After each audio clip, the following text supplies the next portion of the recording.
Hey there. Um, Let me move my camera over just a smidget. Hold on. Okay, so I am pretty beat today, but in a good way. Um, in a good way. What I wanted to talk to you guys about. Um, so let me tell you what happened today. Uh, Me and my husband was running some errands this morning for the store. Let me make sure this is on right. I don't want to look, oh, I really look crazy now. I don't know if it's right or what, but I'm getting ready for the bed. And I have all of my essential oils all over my face. But anyway, me and my husband was running some errands this morning for the store. And we happened to look over, and it was a lady sitting on the passenger side in the other car, and she was eating, of course, something that I do not touch, McDonald's. And the way she was eating it was that it was just oh so good. Now, and then it was a baby in the back, appeared to be maybe 3, 4 year old baby. And the baby had a burger as well, right? Now, let me get over here in the little better light. Hold on. So, let me sit at my desk here. So, the baby had a burger and fries as well. So, I'm thinking to myself, I'm thinking like, that's not good. And the reason why I say that is because let me just run down some things to you. First of all, let me just say this. Anytime, have you ever smelled something and it smelled so good, like burgers, french fries, any type of fast food? You may pass by a barbecue joint and you may say, oh, that smells so good. The chemicals that's in fast foods, the chemicals that's in the burgers and the french fries, gonna have to charge my phone. The chemicals that's in the burgers and the fries and things like that, it is done on purpose. Okay, it is done. Let me charge my phone. Hold on. Those, okay, is it charging? Hold on, guys. Make sure it's charging. Okay, now it's charging. Those chemicals are put in foods on purpose because certain smells have you addicted to fast food. Because just think about it. When you first smell food, most of the time you say, "Oh, that smells so good. I'm getting hungry now." The chemicals that's added in foods, the additives, the chemicals, the oils, and the monos, and all these things, is put in food for to smell good and to taste good. Okay, to smell good and to taste good. Now, what makes burgers and meat taste so good is the pus and the blood. The pus and the blood inside meat makes it taste very, very good. And me, myself, once was addicted to meat many, many years ago, back in 1994. I was addicted to meat. I was addicted to pork chop sandwiches, McDonald's, Burger King, Wendy's, just the same as a lot of folks, okay? Until I got until I realized that I didn't like the way I was feeling, like most of us, okay? So let me just tell you a little bit of something about the burgers, okay? I'm going to give you a few ingredients that's in the burgers, okay? I'm just going to give you a few. I didn't want to give you all the ingredients, but just these few that I wrote down so that I won't forget. And I'm going to read them off to you. The main ones that caught my eye.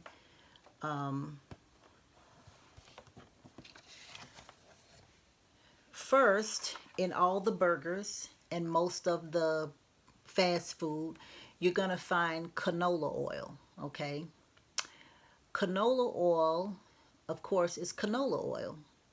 Once it's put inside the food and is fried and baked and things like that, canola oil causes slow brain function in us and our children. And it can cause brain cancer and tumors. It can cause Alzheimer's, okay? Quite a few brain functions it can cause. That's in a negative way. Also, they use the hydrogenated oils. Sometimes it will just say hydrogenated. We're talking about fast food and burgers, okay? And French fries and just fast food, period. Hydrogenated means modified processed fat. Modified processed fat. Processed modified fat. Just let that marinate in your head for a little bit. Modified processed fat. So you're going to modify it and process it for me? They're talking about animal fat. So they modify it, process it. It's modified processed fat, which can cause insomnia, cancers, heart attacks, strokes, clogged arteries, slow thinking, urinary tract infections. Now let's get to the niacin. What niacin does when it's put inside of our fast food, that breaks down the good fats. Okay, so if it's any type of good fat in it, the niacin is going to break it all down. You don't want it broken down. You don't want the good fat broken down. You want the good fat to be broken down once it's inside your body and digest. You don't want it already broken down before it even gets inside of you, because that's just like, to me, a good fat is guacamole. That's a good fat. So I don't want the guacamole and my good fat. I don't want it broken down before it gets inside of my digestive tract. I want it to go in my body and my body break it down naturally, the natural way. Good fat shouldn't be broken down, okay? And then let's talk about the mono. Anything mono is pork fat, okay? Monodeglycerides, mononitrate. It's a toxic additive. It's a toxic additive that they add as a preservative. And what that does, it causes cell damage, okay? When you start having cell damage, you're like a banana peel away from the grave, okay? Also, monodeglycerides and mononitrate is in a lot of cereals. That's why we should try to buy cereals that's organic, natural cereals, whole grains, things of that nature. Let's talk about bleach flour. Bleach flour is in all of the fast foods, especially the fries. Bleach flour, because it's white and it has been bleached to be white, It raises our blood sugar, and it raises our insulin level, which causes brain dysfunction, brain confusion, brain fog, which causes what is the other one I'm trying to think of? I can't think of it right now, because it's been a long day. But just me giving you those what I gave you, the canola oil, the hydrogenated oils, the niacin, the mononitrate, monodiglycerides, and the bleach flour. That's enough right there. But it's probably about at least 20 more additives that's inside of our fast food and burgers that they're giving us. And and we sit back and we wonder, well, why is my child sick? Why can't my baby think right in school? Why is the teacher constantly saying, she can't sit still. He can't sit still. He's running around the classroom. He's doing this. He's doing that. He can't function. And then the first thing they'll say is, well, he has ADHD. He has autism. She has autism. She has this. She has that. A lot of times, if we would just stop giving our children the fast food, you'll see a hell of a change. If we stop allowing our children to eat the processed, modified, hydrogenated, monodiglyceride, bleached things, even in our school systems. The schools don't feed your children healthy foods. They don't. They don't do that. So we just have to know better in order to do better. We have to have open minds and know how to get in the kitchen and cook our own kids their food and their breakfast and their lunch. And fast food is not where it is. You cannot give your children chicken nuggets from McDonald's, Wendy's, or any of those fast food places. All of them are just a bunch of garbage, okay? Those are not even real chicken nuggets. That's not real chicken. It's just a bunch of chemicals that's processed together with canola oil, hydrogenated oils, bleach flours, and monodiglycerides and mononitrates. That's all that is, okay? And it's processed and made to look like a chicken nugget. And as you give your children that over and over and over and over again, or yourself, what happens is over the years, over amount of time, especially with kids, because children don't even get a great immune system until they hit about 12. Okay? So if you are giving them a bunch of fast food before they even build their little immune systems, how are they going to fight anything off if anything should come their way? From the ages of birth to 12 years old is when they're building their immune systems. This is why it's really bad how you take your child to the doctor just for ear infection or a little sinus infection. The first thing the doctor wants to do is prescribe antibiotics, when antibiotics is definitely not going to take an ear infection away, because it's not a bacteria. Okay, it's not a bacteria. If anything, you want the good bacteria that you have, that the child has, to stay in the body to fight off the bad bacteria. Okay? And a lot of times we just, as soon as the doctor says, well, hey, your child has an ear infection, I'm going to prescribe antibiotics, we just say, okay. Now, true enough, when you give your child the antibiotics, they're going to start feeling different. The ache is going to go away. The runny nose may go away. Whatever they're giving the antibiotics for, what's happening is the symptoms are going away, but the problem in the ear is still there itself, because normally it usually comes back again. Like within the next year, maybe 6-7 months down the line, it usually comes back again. So you take the baby back to the doctor and they prescribe more antibiotics. You take yourself back to the doctor, they prescribe more antibiotics. So if you have a child that's from the anywhere from the age of 1 to 12. And by the time that child hits 3, she or he has had at least 4 or 5 prescriptions of antibiotics. Do you know what damage that's doing? You know, the child doesn't have an immune system at all. This is the time that you're building the child's immune system with herbs. Yes, herbs. With your breast milk.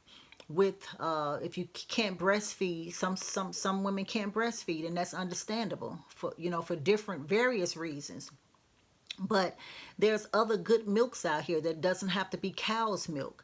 You can give your 1-year-old black seed oil, sea moss. My grandson is 2 years old and he holds a full sentence. He holds a whole conversation. He's been talking since he was the age of 1, saying, "I'm hungry. When are you going to cook?" At the age of 1 years old, because he's been eating sea moss. He's had black seed. We started him on herbs when he was probably about 7 months old. And now he's 2 and he's a genius. No, he's literally a genius. His body only understands herbs, you know. He does not get vaccinated. He's the picture of health. He's smart as a whit. He's going to get his IQ tested because he's so smart. He's 2 years old and he says things like, you know, you ask him, his mom, my daughter asked him, "What do you want for breakfast?" And he said, This is what he does. He says, wait, quiet, let me think. Pancakes. Yes, Mom, fix me pancakes. He's 2 years old. He's 2. He also says, "I think I need to go to Starbucks. I want some water with cucumbers and mint. Mom, please, I want that." This is how he drinks his water. So when you start children from birth of feeding them correctly, the things that you feed your child, whatever you give your child, that's what your child is. Okay? You feed your kid McDonald's and Burger King's 4 or 5 times a week because you don't want to cook or you have a busy schedule, then your child becomes what he or she is eating. If you want smart kids, you have to feed them smart foods. We are what we eat. All of us are. We are exactly what we eat. When I used to sit up and I used to eat fast food, I was exactly what I ate because my body was acting like a dead animal. I was always tired, always ran down, always angry, always had an attitude, always having anxiety, stressed out, can't think straight, making mistakes over and over and over again. Toxic food was making my mind toxic, and my mind was making my body toxic, because remember, whatever you think, the body does that. The body does exactly that. Whatever you're thinking, the body does that. If you're the type of person, you sit up and you think to yourself all the time, "Whew, I'm so tired. Whew, I don't feel good." A lot of times you're not tired and you do feel good. But sometimes we get into the habits of not feeling good so long that the brain is telling your body that you don't feel good. And we have to be careful of the words that we speak because the brain listens to that. But we only speak those type of words because of the foods that we eat. So if you're constantly eating fast food and Wendy's and White Castle burgers and this burger and this grease and that oil and that hydrogenated oil and pop and Kool-Aid and just sugar and butter, and you're headed for straight destruction. The body does not understand false. Okay? The body does not understand anything that's not Real. I'll say it like that. So what I mean is, if you're getting sugar from donuts and cakes and cookies, that's not real sugar. But if you're going to get sugar from maple syrup, if you're going to get sugar from a plant, then the body understands that. Even though it's sweet, but it's a natural sweet, it's a natural sugar. Not saying that you should have a bunch of that, a gang of that every day, but it's not going to harm, the stevia plant is not going to harm your body. It's sweet, but it's not going to harm your body, okay? So we just, I say this all the time, we just have to learn to relearn. So just learn to relearn. That's it. Just learn to relearn.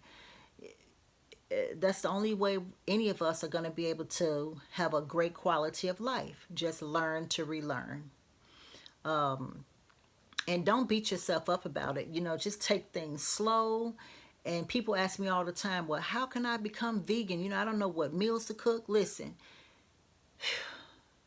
learning how to cook vegan meals is a art. It's a craft. And you have to study the study and study the study. You have to get cookbooks. You have to Google things. You have to be very creative, okay?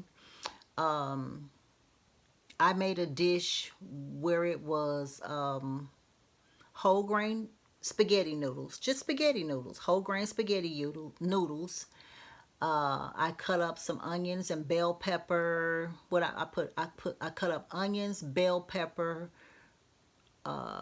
red pepper, yellow pepper, orange peppers, and I sauteed those, and then I put different seasoning in them, in that, and I got me some vegan apple sausages, and I sauteed all of that with some spinach. I also put spinach in there, and then I got me some amino acids with some garlic powder, onion powder.